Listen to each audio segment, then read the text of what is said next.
कि वीतराग भयक्रोधा मन्मया मामुपाश्रिताः बहवो ज्ञान तपसा पूता मद्भावम आगताः। हे अर्जुन, बहुत सारे तपस्वी लोग अपने आप को पवित्र करते हुए मद्भावम आगताः मत्स्वरूपताम आगताः, मेरे स्वरूप को प्राप्त हो गए, मेरे स्वरूप को उपलब्ध हो गए। तो बहुत से तपस्वी अर्जुन मेरे इस शुद्ध स्वरूप को अपनी आत्मा के रूप में अनुभव करते हुए, आत्म साक्षात्कार करते हुए मेरे जन्म की दिव्यता और कर्म के रहस्य को समझते हुए अपने परम तत्व को उपलब्ध हो गए। जिनके जीवन में राग, भय और क्रोध नहीं रहा, आत्मचिंतन एक निश्चित सुचिंतित यथा श्रवण, जैसा परंपरा से श्रवण किया गया तदनुरूप ज्ञान रूपी तप का आलंबन लेते हुए बहवो ज्ञान तपसा, यहाँ पर जो तपस्या का स्वरूप भगवान बता रहे हैं वो बता रहे हैं ज्ञान तपसा। ज्ञानम परमात्म विषयम एव तपः, जो परमात्म विषयक ज्ञान है उस ज्ञान का नाम ही तप बोला है भगवान ने। तो ये कैसी तपस्या है? ये तपस्या उन तपस्याओं से भिन्न है जो व्रत, उपवास आदि रखे जाते हैं, अनुष्ठान किए जाते हैं और दीर्घकालीन व्रत रखे जाते हैं, और भी बहुत प्रकार की जो तपस्याओं के स्वरूप शास्त्रों में प्राप्त होते हैं, उनसे ये भिन्न प्रकार की तपस्या भगवान उल्लेख कर रहे हैं। क्या? ज्ञान तपसा। तो ये ज्ञान तप क्या होता है? ज्ञान तप का मतलब है, अर्थ है कि जो हमारी बुद्धि है वो बुद्धि सत्वगुण से संपन्न होने पर ही आत्मचिंतन करने में समर्थ होती है। जब तक हमारी बुद्धि सत्वगुण आविष्ट नहीं होगी, वो आत्मा अनात्मा का विवेक, परमात्मा का अपने शुद्ध स्वरूप में चिंतन करने में असमर्थ है। रजोगुण के कारण उत्पन्न हुआ विक्षेप, तमोगुण के कारण आई हुई जड़ता जब हमारे चित्त को आक्रांत करके रखती है, उस समय न तो सम्यक श्रवण हो सकता है, न सम्यक मनन हो सकता है, और निधिध्यासन तो असंभव है। तो तप क्या हुआ फिर? तप है अपने चित्त को सत्व गुण की अवस्था में रखना। अब देखिएगा, इट इज़ ऑल इंक्लूसिव, ये हमारे पूरे जीवन को समेट लेगा।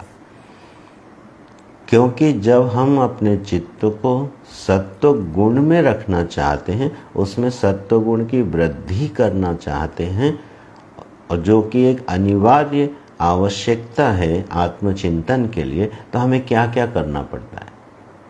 हमारा आहार, हमारा विहार, हमारा जीवन, हमारा एटीट्यूड, हमारी सोच, हमारा कर्म, हमारा स्वधर्म, इनमें से कहीं पर भी विकृति आएगी, चित्त का सत्वगुण बिगड़ जाएगा, वो रजोगुणी हो जाएगा। क्योंकि मनुष्य स्वभाव से रजोगुणी है, उसको सत्वगुण बढ़ाना पड़ता है। नित्य सत्वस्थो भव अर्जुन, भगवान का आदेश भी है कि अर्जुन तुम नित्य सत्वस्थ हो, माने अधिकतम काल तुम अपने चित्त में सत्वगुण का वर्धन कर सको। तो जब हम अपने चित्त की अवस्था को, चित्त की दशा को देखते हैं, तो स्वभावतः रजोगुणी होने के कारण हमारा चित्त संकल्पों विकल्पों से आक्रांत रहता है, भरा रहता है।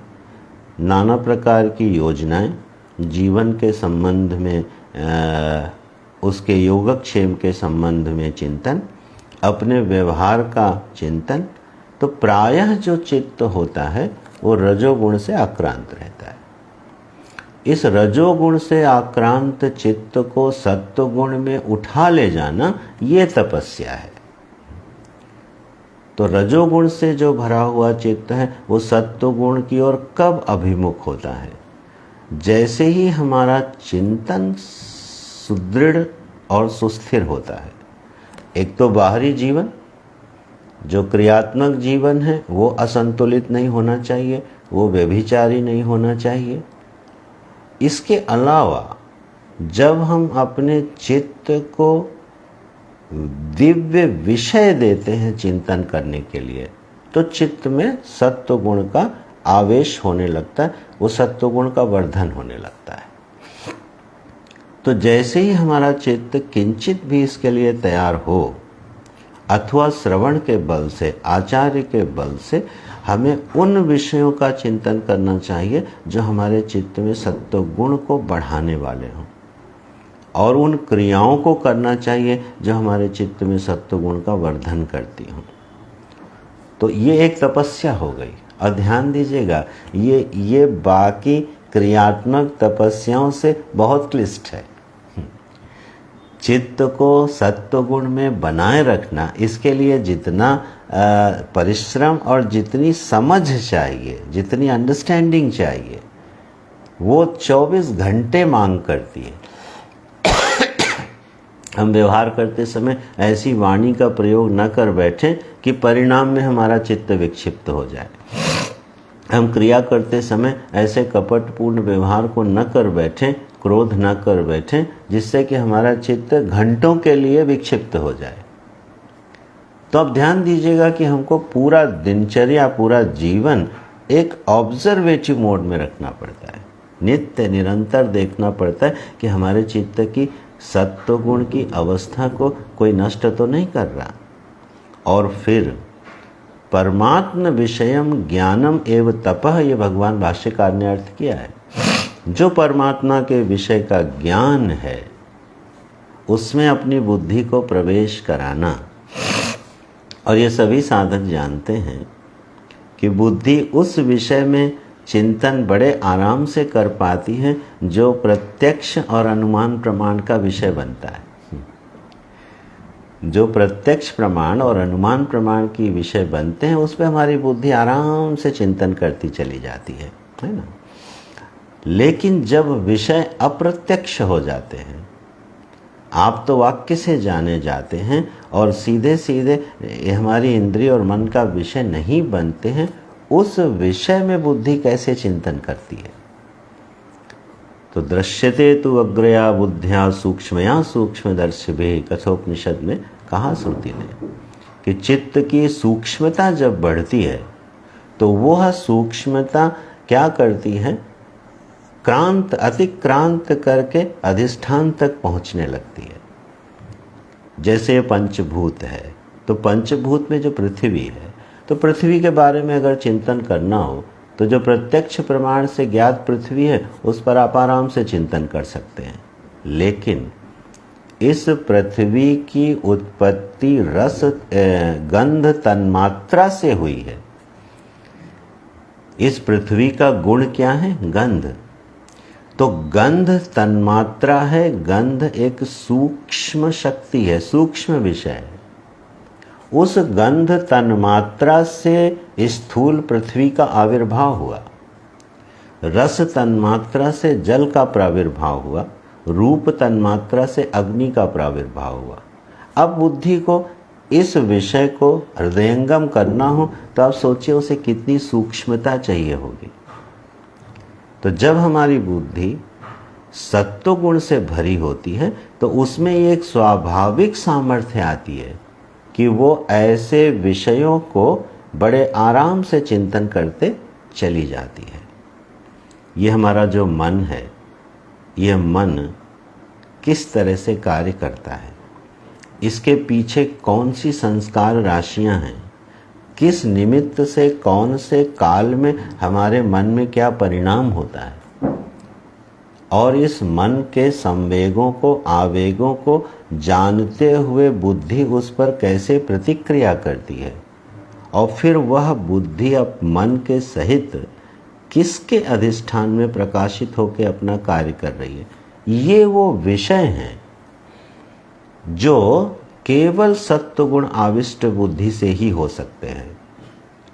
तो भगवान ने क्या कहा, ज्ञान तपसा बहवो ज्ञान तपसा। अरे अर्जुन, बहुत से लोग इस ज्ञान रूपी तप का आलंबन लेकर के मेरे स्वरूप को प्राप्त हो गए। मद भावम आगतः, इसलिए तुम भी इस ज्ञान रूपी तप का आश्रय लो और मेरे जन्म की दिव्यता को, मेरे कर्म की दिव्यता को समझोगे तो अपने आत्मा के स्वरूप को समझ जाओगे। तो इसलिए जो आत्म साक्षात्कार का मार्ग है, जो स्वरूप का ज्ञान है, उसकी जो प्रमुख साधना है वो है मनन और चिंतन, निदिध्यासन। जो द्रव्यात्मक क्रियात्मक साधनाएं हैं वो उसकी सहयोगी हो सकती है, अगर उसके विरोध में हैं तो उनका त्याग कर देता है मुमुक्षु। अब शायद हम समझ पा रहे होंगे कि क्यों निवृत्ति को अधिकार माना गया है आत्मज्ञान में। क्योंकि बहुत अधिक प्रवृत्ति होने पर चित्त के लिए यह संभव नहीं है कि वो सत्वगुण में रह सके। इसलिए प्रवृत्ति को आत्मज्ञान में सीधा साधन नहीं माना गया। निवृत्तिवान पुरुष को ही इसका अधिकार मिलता है। तो कारण बिल्कुल स्पष्ट है, जो क्राइटेरिया है वो सीधा है। अगर हम अपने चित्त को सत्व गुण में रख पाने में समर्थ हैं तो तप हमारा पूरा है, और अगर हमारे चित्त में सत्व गुण का काल बहुत थोड़ा है तो अभी ये ज्ञान तपस हो नहीं पाएगा, वो चिंतन नहीं हो पाएगा।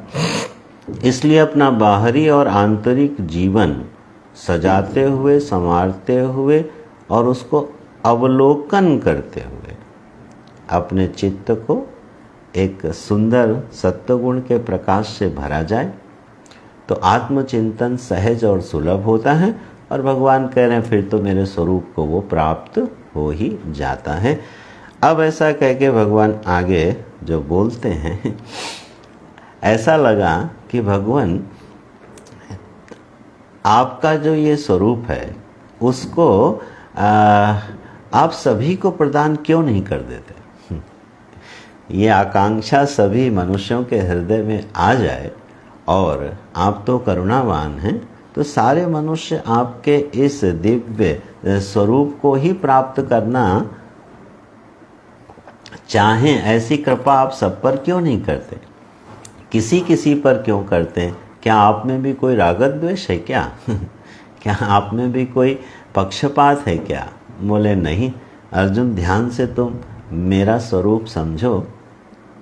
ये यथा माम प्रपद्यन्ते, अगला श्लोक, ये यथा माम प्रपद्यन्ते तांस तथैव भजाम्यहम्। अर्जुन, माम ये यथा प्रपद्यन्ते, जो मुझ परमात्मा को जिस भाव से शरण लेते हैं, प्रपद्यन्ते, जिस भाव से जो मेरे पास आता है, तांस तथैव भजाम्यहम्, तथा एव अहम भजामि, मैं उसी प्रकार से उस साधक का, उस व्यक्ति का, उस जीव का कल्याण करता हूँ, उस पर अनुग्रह करता हूँ। तो अनुग्रह का जो स्वरूप है वो क्या निश्चित हुआ?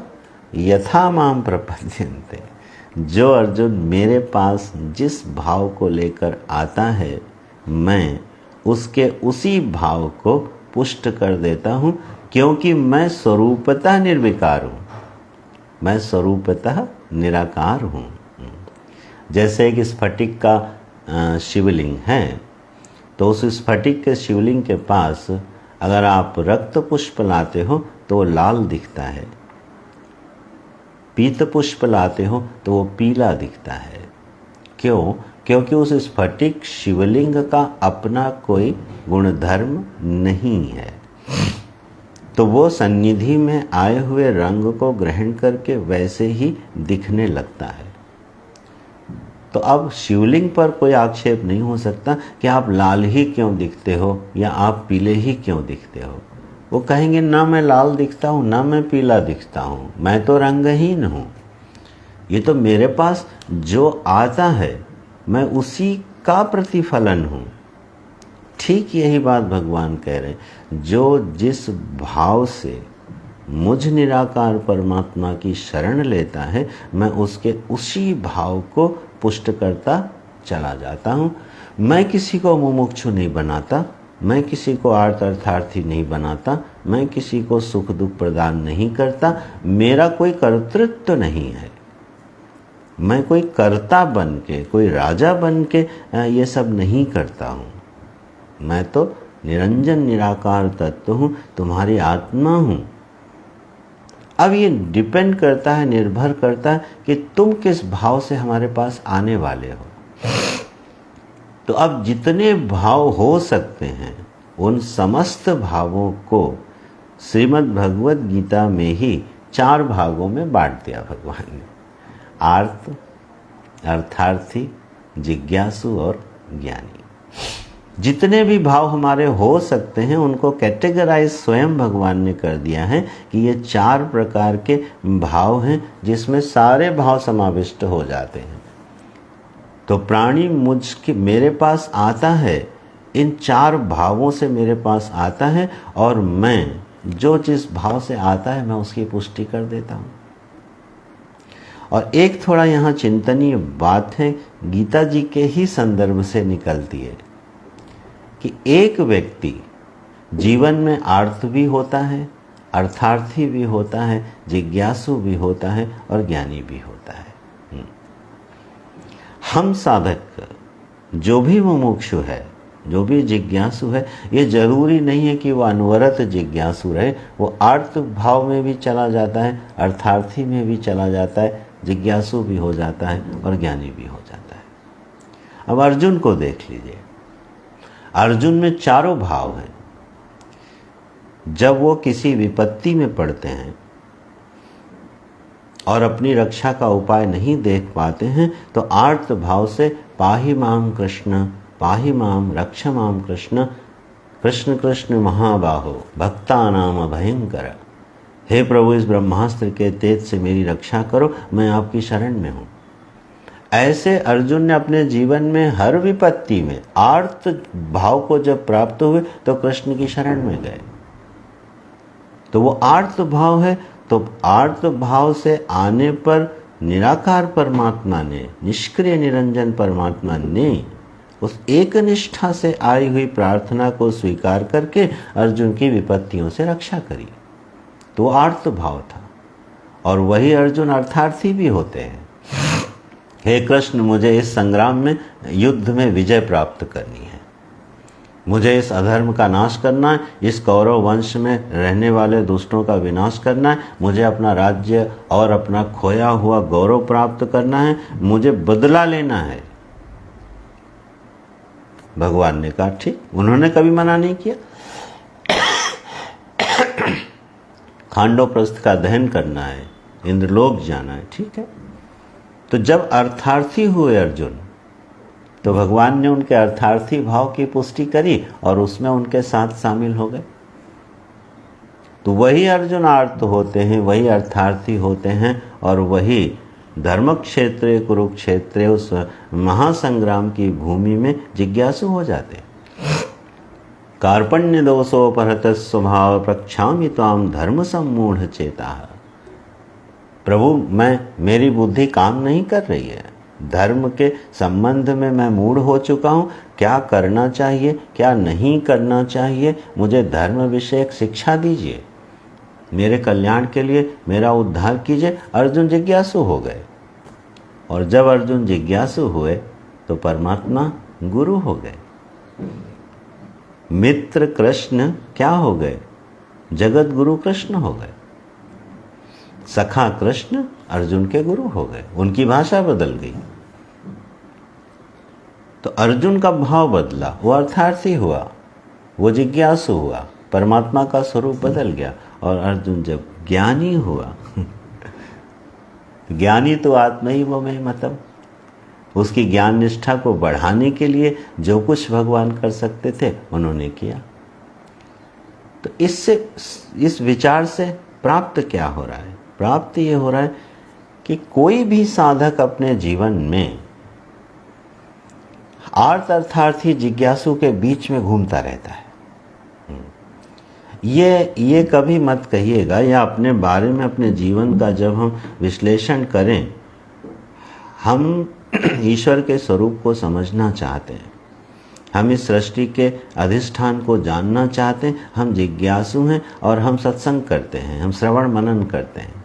ठीक है, भगवान हमारी जिज्ञासा को पुष्ट करेंगे। आप देखिएगा, जब हमारे हृदय में यथार्थ में जिज्ञासा उत्पन्न होती है और मैं चाहता हूँ मैं शास्त्रों के रहस्य को समझूं, मैं आत्मा के स्वरूप को जानूं, आत्म साक्षात्कार क्या होता है इसको पढ़ूं,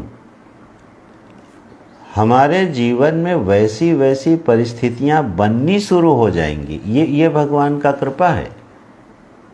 हमको आचार्य मिलने लगेंगे, हमको सत्संग मिलने लगेगा, हमको समय मिलने लगेगा, हमारी परिस्थितियां हमारी जिज्ञासा के अनुकूल होने लगेंगी। ये क्या है? भजामी तांग तथैव भजामी अनुगृह्णामि। हे अर्जुन, मैं तो उसी तरह से उसका सेवन करता हूँ ना जो मेरे पास जिस भाव से आता है। तो जब हमारे हृदय में जिज्ञासा प्रबल होती है, हमारी परिस्थितियां बदलने लगती हैं, हमको वो चीज़ें मिलने लगती हैं। लेकिन गलती क्या होती है? गलती होती है कि हमारी जो भावनाएं हैं, नारायण, आवाज बैक, ओम। हमारे जो संकल्प है ना वो बदलते रहते हैं। जब हम जिज्ञासु हुए तो कुछ समय तक जिज्ञासु रहते हैं और फिर अर्थार्थी हो जाते हैं, हमारी परिस्थिति बदल जाती है और हम प्रभु से अपनी परिस्थितियों के सुधार की प्रार्थना करने लगते हैं। और इसी बीच कोई विपत्ति आ जाती है तो हम आर्त होके उसको पुकारने लगते हैं। तो हमारे संकल्पों में परिवर्तन होता रहता है और उन्हीं के अनुसार परमात्मा का अनुग्रह हमको प्राप्त होता रहता है। तो जीवन में सफल कौन व्यक्ति है? सफल वो व्यक्ति है कि अगर वो आर्त है तो एक निष्ठा से गजेंद्र की तरह आर्त है, अगर अर्थार्थी है तो एक निष्ठा से देवहूति की तरह अर्थार्थी है अपने ज्ञान के पूर्व में, और अगर जिज्ञासु है तो एक निष्ठा से नचिकेता की तरह जिज्ञासु है। तो जब हमारा संकल्प एकनिष्ठ होता है, जब हमारा वर्ण एकनिष्ठ होता है तो अनुगृह्णामि, तब परिणाम जल्दी आता दिखाई देता है। लेकिन समस्या वही है ना कि मान लीजिए मैं अर्थार्थी हूँ। अर्थार्थी का मतलब है मेरे जीवन की एक परिस्थिति है और मैं अपने प्रभु से प्रार्थना करता हूँ, हे प्रभु मेरे जीवन की इस परिस्थिति को थोड़ा बदलो, मैं ये परिस्थिति नहीं चाहता हूँ, मुझे दूसरी परिस्थिति दे दो। तो ये क्या हुआ? अर्थार्थी हुआ ना। तो ठीक है, हमने संकल्प किया, वह संकल्प, वह हमारी प्रार्थना हमारे आत्मस्वरूप प्रभु में जाके प्रतिफलित होना शुरू हुई, उसका रिस्पॉन्स आना शुरू होगा एक सिस्टम से, एक प्रक्रिया से, और हम भगवान से, अपने ईश्वर से प्रार्थना करते हैं, मेरे जीवन की परिस्थिति प्रभु बदल दो। ठीक है, लेकिन इस बीच में क्या हुआ? हमने सत्संग सुना, नारद जी का प्रसंग सुना, संतों के वचन सुने और ये समझ में आया, अरे भगवान से कुछ मांगना क्यों है? वो तो अंतर्यामी है, सब जानते हैं, वो जैसा करें सब ठीक है। हमें तो हनुमान जी की तरह निष्काम होना है, भरत जी की तरह रहना है, क्यों प्रभु से कुछ मांगना है? अब देखिएगा, दुर्घटना घटी, इसको मैं दुर्घटना ही कहूँगा। दुर्घटना क्या घट गई कि अभी मेरा अर्थार्थी भाव पुष्ट भी नहीं हुआ था। ठीक, और हमने जब ये सुना तो अब हम क्या प्रार्थना करने लगे? जेहि विधि होई नाथ हित मोरा, करहु सुवेग दास मैं तोरा। अरे प्रभु, मैं तो आपका सेवक हूँ, आपका दास और भक्त हूँ, जहाँ मेरा हित बनता है वो होने दो। अब हमने क्या किया? हमने अपने ही अर्थार्थी भाव को शिथिल कर दिया। क्यों? क्योंकि मेरा हित तो अगर प्रभु जिस परिस्थिति में जानते हैं फिर तो वो वही करेंगे। तो अभी हमने अर्थार्थी भाव का संकल्प किया था और फिर हम निष्काम हो गए और थोड़े दिन बाद आर्त हो गए। तो क्या होता है? It is a kind of confusion we are creating to our self. कभी ध्यान दीजिएगा, परमात्मा तो शुद्ध नित्य निरंजन निराकार अपनी आत्मा है, वो तो हर भाव का प्रतिफलन देता है, लेकिन हमारे भावों में इतना वैचित्र्य है, इतना परिवर्तन है कि परमात्मा क्या करेगा। वो तो अभी अर्थार्थी भाव को पुष्ट करने वाला था कि आपने खत्म करके जिज्ञासु भाव ले आए। जिज्ञासा अभी बढ़ी भी नहीं कि आप आर्त भाव में चले गए। और ये सब होते होते बोले हमें कुछ नहीं चाहिए, शुद्ध हो हम, निरंजन हो हम, मैं तो अपनी आत्मा में प्रतिष्ठित हूँ। आप चौथे भाव में चले गए। तो ये जो खिचड़ी है, इट क्रिएट्स ए कंफ्यूजन। ध्यान रखिएगा, कंफ्यूजन हमारे लिए प्रतिफलित होगा, परमात्मा में नहीं। अगर हम मिश्रित भावों से अपने प्रभु को पुकारते रहेंगे तो प्रभु क्या करेंगे? हमारे उस हर भाव को उन्हें पुष्ट करना है। तो ध्यान रखा जाए इस बात का कि अगर मैं आर्त हूं तो मुझे एक निष्ठा से आर्त होना है, अर्थार्थी हूं तो एक निष्ठा से अर्थार्थी हो जाए, और जिज्ञासु हो तो एक निष्ठा से जिज्ञासु हो जाए। फिर ये तय कर लें जीवन में क्या? जेहि विधि होई नाथ हित मोरा। प्रभु, आप मुझे जिस परिस्थिति में रखना चाहते हैं रखिए, कोई बात नहीं, लेकिन मैं आपका जिज्ञासु बना रहा हूँ, मैं आपका शरणागत बना रहा हूँ, मुझे आपके स्वरूप का साक्षात्कार हो, मैं इस जीवन के रहस्य को समझ पाऊँ, बस मेरी यही मांग है। सुबह से शाम तक सोते उठते बैठते एक निष्ठ भाव, प्रभु मैं आपका सेवक, दास, शरणागत, शिष्य हूँ, मेरे जीवन का मार्गदर्शन कीजिए। उस समय फिर परिस्थितियां बदलें, विपरीत परिस्थितियां आएं, हमें विचलित और बेचैन करें, तो हम अपनी प्रार्थना के स्वरूप को बदलें नहीं। क्योंकि एक बार अगर हमने बोल दिया जेहि विधि होई नाथ हित मोरा, तो फिर चिंता क्या है? फिर तो भरोसा रखो ना। फिर परमात्मा जो भी परिस्थिति क्रिएट करेगा या जो भी परिस्थिति कर्मानुसार हमारे सामने आएगी, वो हमारे लिए मंगलकारी होगी, प्रभु उससे खींच के उठा लेगा। फिर वो नहीं बदलना चाहिए, लेकिन हमसे चूक यही हो जाती है। आश्चर्य होता है कि वो शनिवार के दिन आप ध्यान दीजिएगा, जो शनि ग्रह है उस पर तेल अर्पित करने के लिए एक बड़ी लंबी लाइन लगती है, और वही भक्त सामने बैठे हनुमान जी के पास उस शनिवार को नहीं जाता, उस शनि ग्रह पे अपना तेल अर्पित करने के लिए खड़ा है वो हनुमान जी का भक्त। और अगले दिन वो हनुमान जी के मंदिर में पहुंच जाता है, अपनी नित्य पूजा करता है और फिर से अपने भक्ति भाव को निवेदित करता है। तो ये कंफ्यूजन नहीं है। एक आर्त भाव उठा, एक अर्थार्थी भाव उठा, आगे भगवान कहेंगे यजन्ते इह देवता, इसी कारण भिन्न भिन्न देवताओं की शरण में व्यक्ति चला जाता है। तो ये जो निष्ठा में व्यभिचार है ये उचित नहीं है, कामना में व्यभिचार उचित नहीं है। एक साधक की तरह हमें एक निष्ठ मांग अर्पित कर देनी चाहिए। क्या? प्रभु मैं आपके स्वरूप को जानना चाहता हूँ, मेरे जीवन का लक्ष्य, मेरे जीवन का प्रयोजन यही है। अब जो जीवन है ये आपके हवाले, इसका योगक्षेम आपके हवाले, इसकी परिस्थितियां आपके हवाले। उसमें अनुकूलता का दर्शन हो आपकी कृपा, प्रतिकूलता का दर्शन हो आपकी कृपा। मैं कोई मांग करने वाला नहीं हूँ अपने जीवन के संबंध में। बस मेरी जिज्ञासा आपके चरणों में निवेदित बनी रहे और इसका मुझे उत्तर मिले।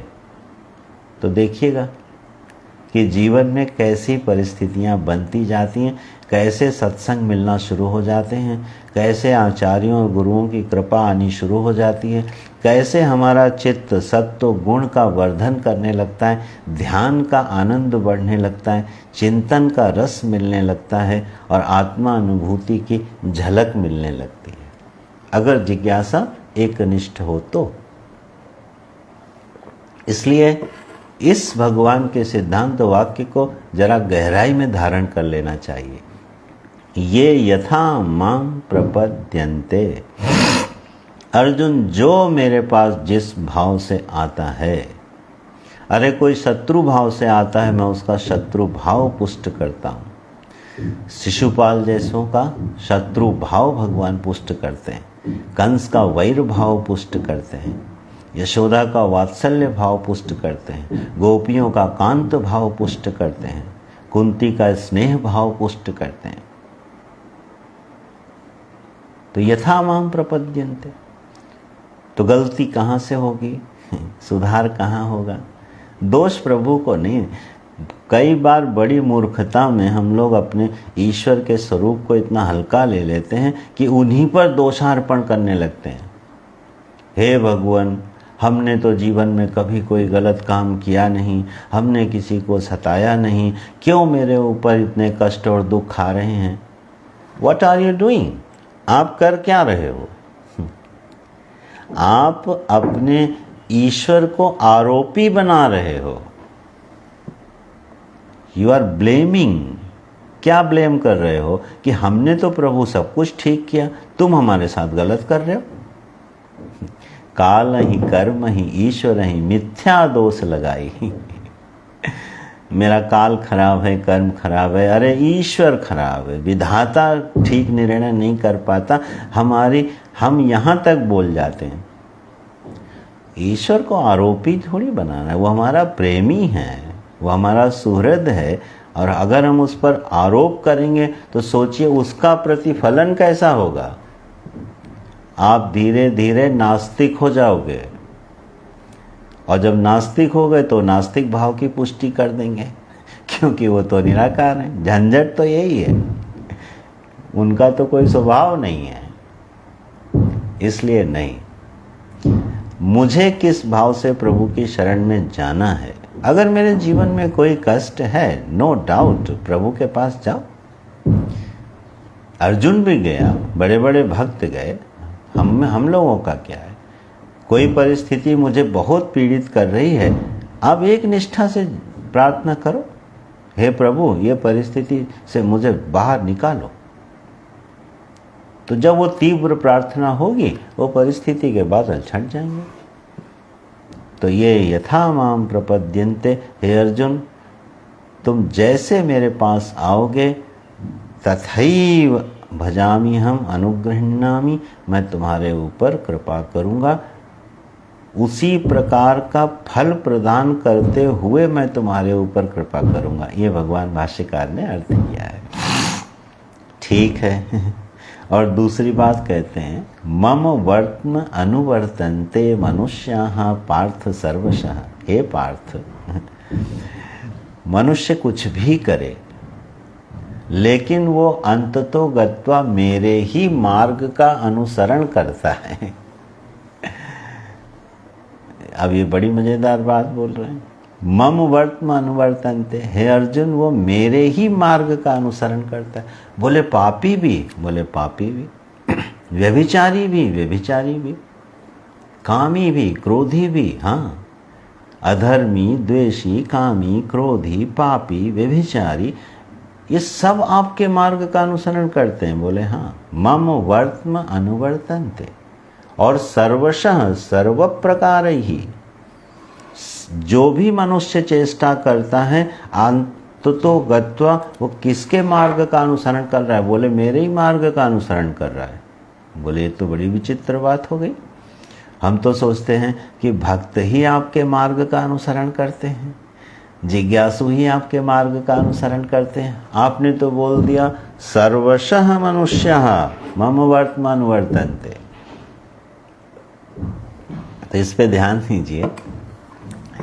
मनुष्य प्राणी मात्र किसकी तलाश कर रहा है? आनंद की। आनंद किसका स्वरूप है? आत्मा का, परमात्मा का। तलाश किसकी व्यक्ति कर रहा है? आनंद की, चाहे पापाचरण से चाहे धर्माचरण से। लक्ष्य क्या है? आनंद है ना। तो मार्ग का अनुसरण किसका हुआ? आनंद का ही तो अनुसरण हो रहा है।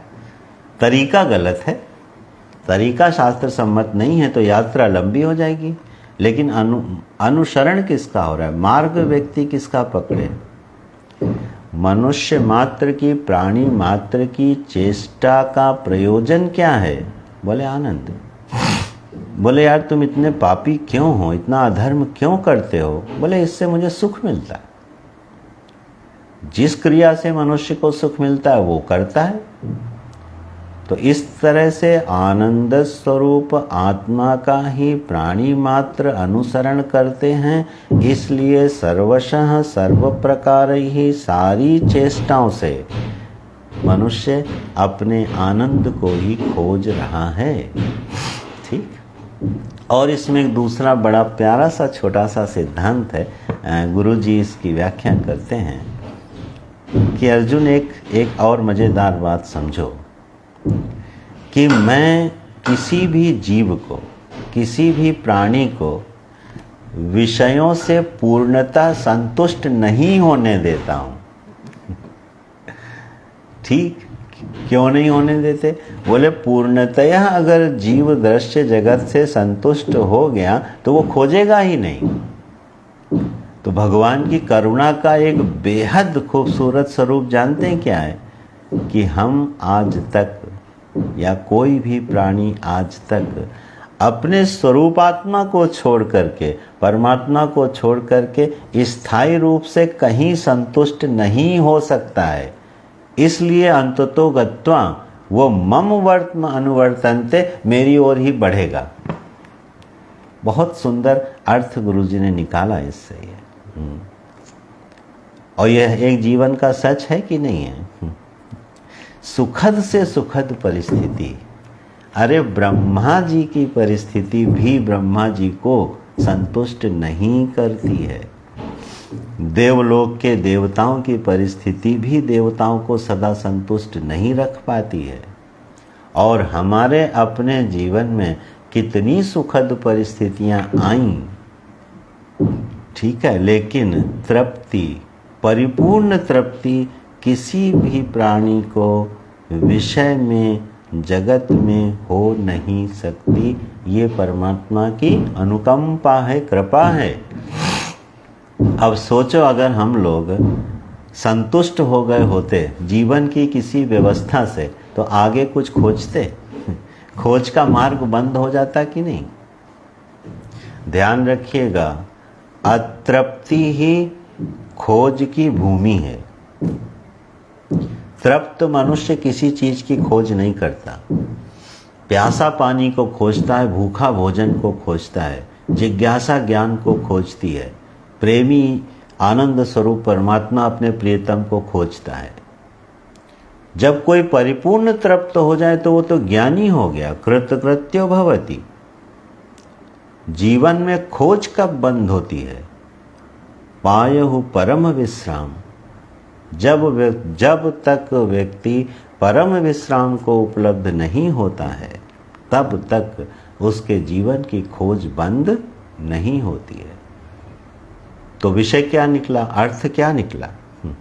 मम वर्त्म अनुवर्तन्ते। अरे पार्थ, सारे जीव जाने अनजाने में अनुसरण तो मेरा ही कर रहे हैं, मेरी ही तरफ बढ़ रहे हैं।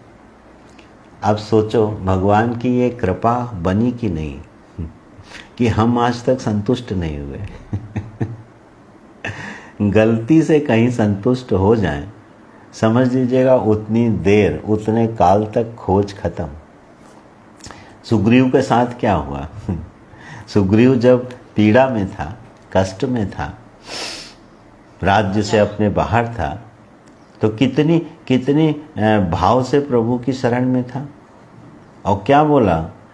अब प्रभु कृपा करो यही भांति, सब तज भजन करहु दिन राति।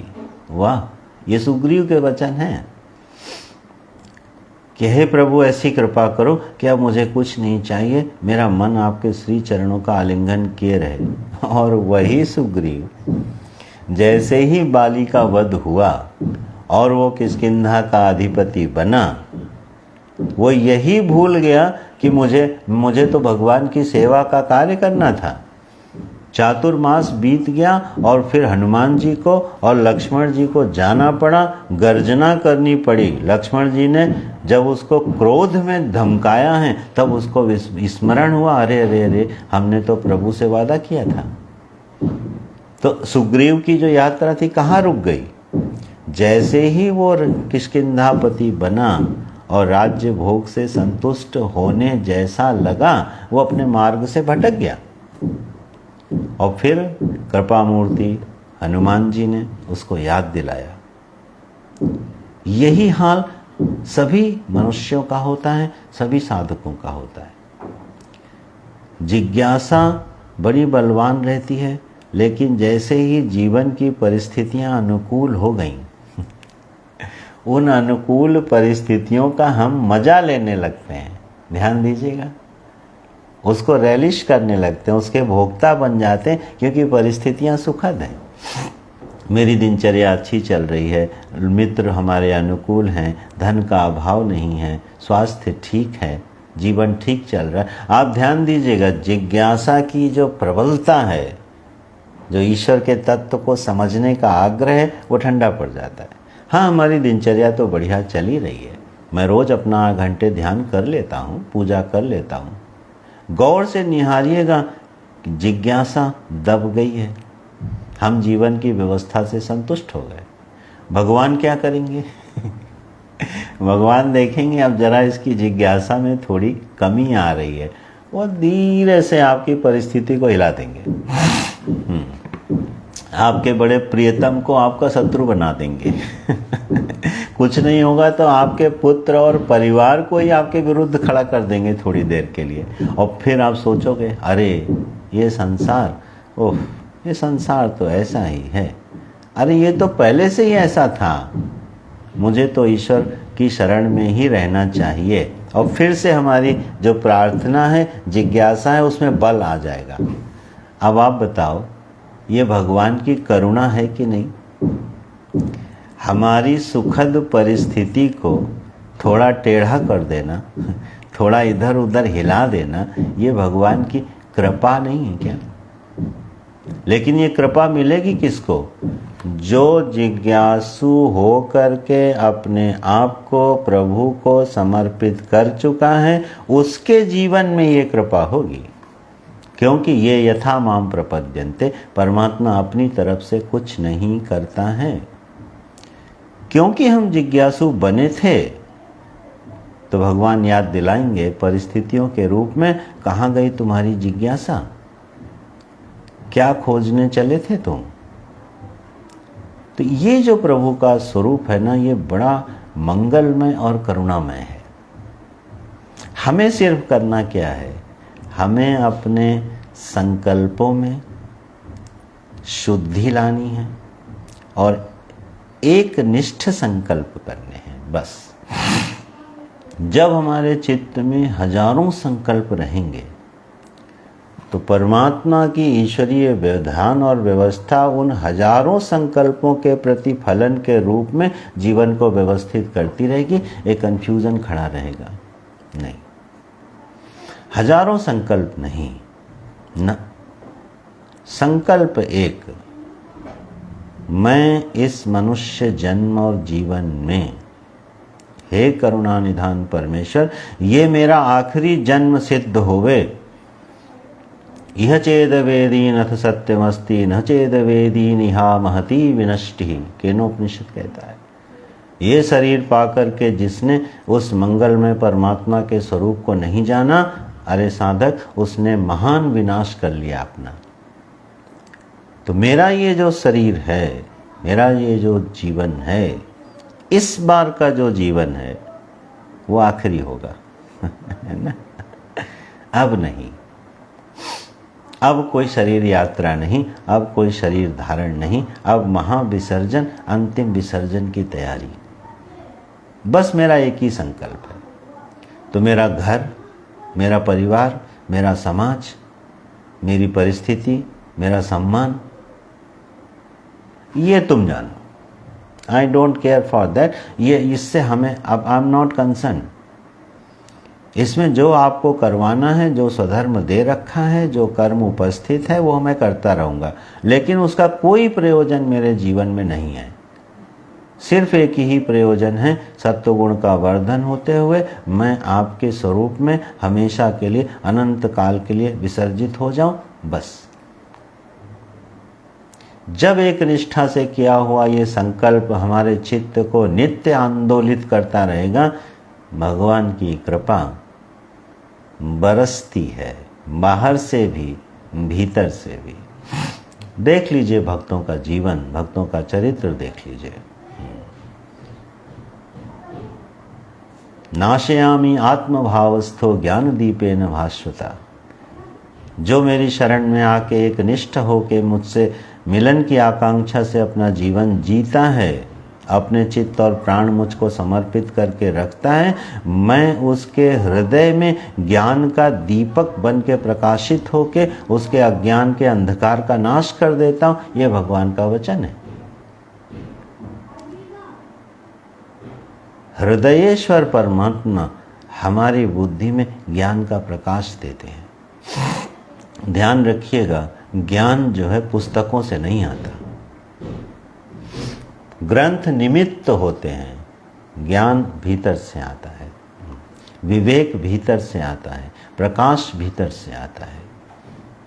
प्रकाश अंतर्यामी परमेश्वर की करुणा है। ज्ञान उस हृदयेश्वर का प्रसाद है जो हमारे हृदय में बन के उतरता है। वो हमारी बुद्धि की खोज नहीं है, वो हमारे ग्रंथों की लगाई हुई पंक्तियों के अर्थ नहीं है। ज्ञान विज्ञान सहितम, गीता जी में भगवान ने 2 बार शब्द विज्ञान का प्रयोग किया है। ज्ञान का मतलब शास्त्रादि पदों के पदार्थ का ज्ञान, और विज्ञान माने आत्मा अनुभव पर्यवसायी ज्ञान। ज्ञान विज्ञान का विभाग स्वयं भगवान ने अपने श्रीमुख से गीता जी में किया है। तो ग्रंथों की पंक्तियां और उसके अर्थ को अपनी बुद्धि में सजा लेना, ये भी बहुत बड़ी बात है। ये छोटी बात नहीं है। विद्वान बनना, शास्त्रों के अर्थ को बुद्धि में ग्रहण कर लेना, ये कोई छोटी बात नहीं है, लेकिन ये अंतिम बात नहीं है। तो जो ज्ञान का प्रकाश है वो हमारी बुद्धि का परिश्रम नहीं है, वो हृदयेश्वर की करुणा है जो अंतर्यामी बन के उतरती है और हमारे अज्ञान के अंधकार को नष्ट करती है। इसलिए अर्जुन, ये यथा माम प्रपद्यन्ते, तुम जैसे आओ मेरे पास, मैं वैसे तुम्हारे लिए उपलब्ध हूँ। तो यह जीवन की जो यात्रा है, ये जीवन की यात्रा जैसे गंगा जी सागर में विलीन हो जाती हैं, वैसे यह नाम रूपात्मक प्रपंच उस अनंत सच्चिदानंद परमेश्वर में विलीन हो जाए। ठीक है, इस शुद्ध भाव से तुम मेरा अगर भजन करोगे तो बहवो ज्ञान तपसाहा पूता मद्भावम आगताः। अर्जुन, बहुत से लोग इस ज्ञान वृत्ति का आश्रय लेकर के पवित्र हुए हैं और पवित्र होकर के पवित्रतम से मिलन करते हैं। देखिए, हमारा जो चित्त है ना, जब तक ये विभू नहीं होगा, ये व्यापक परमात्मा के साथ एक रूप नहीं होगा। क्षुद्र चित्त का मिलन विभू सत्ता से, व्यापक सत्ता से नहीं होता है, भेद बना रहता है। मिलन हमेशा सम रसता में होता है ना। इसलिए जब तक चित्त की संकीर्णताएं हटेंगी नहीं, चित्त हमारा उदार, विभू और व्यापक नहीं होगा, जो कि वास्तव में है। ये जो मन है ना, अंतःकरण है ना, ये विभू है, हाँ, ये व्यापक है। तो यह अंतःकरण जो हमारा चित्त है, जब अपनी राग द्वेष आदि की मलिनताओं से क्षुद्र हुआ है तो ये सीमित हो गया है, और सीमित का अनंत से मिलन बड़ा मुश्किल है। आपने कभी एक चीज ध्यान दी होगी, दुख में रहते हुए आत्मचिंतन नहीं होता। आत्मचिंतन होता है सुख में रहते हुए। क्योंकि सत्वगुण बड़ा होना चाहिए, और सत्वगुण का पहला लक्षण है आनंद। आनंद से भरा हुआ हृदय आनंद स्वरूप परमात्मा का चिंतन कर पाता है ना। प्रसादे सर्व दुखानां हानिरस्योपजायते, प्रसन्न चेतसो हि बुद्धि आशु पर्यवतिष्ठते। क्या बोले भगवान कि प्रसन्न अंतःकरण है जिनका, उनकी बुद्धि झटपट मुझ परमात्मा को प्राप्त कर लेती है। इसका मतलब दुख में, चिंता में ग्रस्त जो हृदय है, वो आनंद स्वरूप परमात्मा का आलिंगन नहीं कर सकता। ये भगवान का वचन है। दुख में प्रार्थना होती है, आर्त भाव हो सकता है, अर्थार्थी भाव हो सकता है। लेकिन जब आत्मचिंतन होगा तो कैसा चित्त चाहिए? बोले आनंद से भरा हुआ हृदय चाहिए। आनंद से जब हमारा हृदय भरा हो, उस समय आनंद स्वरूप परमात्मा का चिंतन बहुत आसानी से होता है, और बुद्धि आशु पर्यवतिष्ठते, बुद्धि बड़ी शीघ्रता से उसमें स्थित हो जाती है। इसलिए व्यथित हृदय, दुखित हृदय से निधिध्यासन नहीं करना चाहिए। पहले चित्त में सत्वगुण बढ़ाना चाहिए। जब सत्वगुण बढ़ जाए तब उस परमात्मा का चिंतन करना, निधिध्यासन करना चाहिए, आत्मध्यान करना चाहिए। और दुख और चिंता हो तो प्रभु से प्रार्थना करनी चाहिए, उनकी उपासना करनी चाहिए, तप करने चाहिए। तो इस तरह से ये यथा माम प्रपद्यन्ते, हम जिस भाव से चलेंगे हमारे उसी भाव की पुष्टि होगी। तो क्यों न हम दिव्य भाव से भर के अपने प्रभु से जुड़ें, तो उसी दिव्य भाव की पुष्टि होवे, ऐसा भगवान चाहते हैं। ऐसा चाहते हैं कि अर्जुन तुम भी कुछ इस तरह का करो। हे साधक, तुम लोग भी अपने चित्त को जरा इस मनोरम दिव्य भूमि में पहुंचाओ और फिर प्रार्थना करो, तो मैं तुम्हारे हृदय को ज्ञान के आलोक से भर दूंगा। ये सुंदर वचन कहे भगवान ने।